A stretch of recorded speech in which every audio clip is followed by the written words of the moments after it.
Good morning, everyone. Morning! So, first of all, I would like to welcome everyone to the first ever Basketball Baliktanaw. So, ito po yung pinakaunang basketball history and culture summit na ginanap po dito sa Pilipinas. So, as a basketball fan, so I was looking for something wherein basketball fans can come together and then celebrate the rich history and culture of Philippine basketball. So I was thinking, kung wala pa akong na-experience na ganun, so why don't we come up with something so that we can offer something to the basketball-loving public. So of course, this endeavor is, hindi po ito one-man show. So first of all, I would like to thank the Ortigas Foundation Library, the foundation headed by Sir John Silva. So he's the executive director and also the curator of this place. So napakaganda pong lugar. And also actually, during this event, they have an existing exhibit about World War II. So we are surrounded by history and our convention is about history. So this is a perfect place to hold this particular summit. Also, special mention po kay Ma'am Claire, who has been helping us from the very beginning.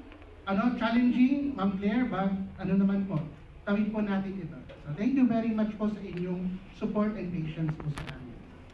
Secondly, I would like to thank our other partner for this event, the Balikbayan Collectors Club, headed by its president, Mr. Melvin Lam. Palakpakan rin po natin si Mr. Silva, Mr. Lam.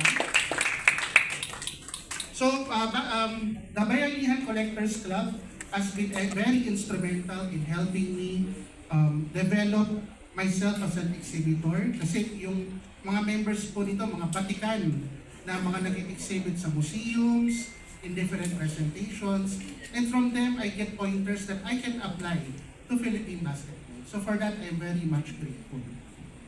Okay, next, of course, I would like to thank our very industrious organizing committee.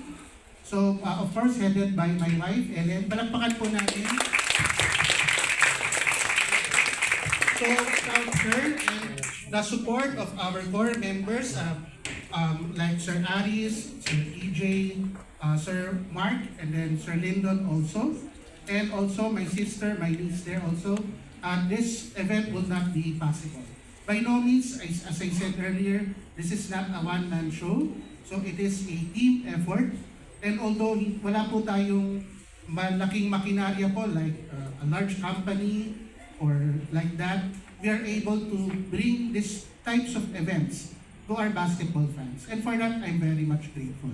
And lastly, I would like to thank our esteemed speakers and also our esteemed panelists who have taken their time and expertise to be here with us this day to share their experiences about Philippine basketball and to enrich our knowledge of the game.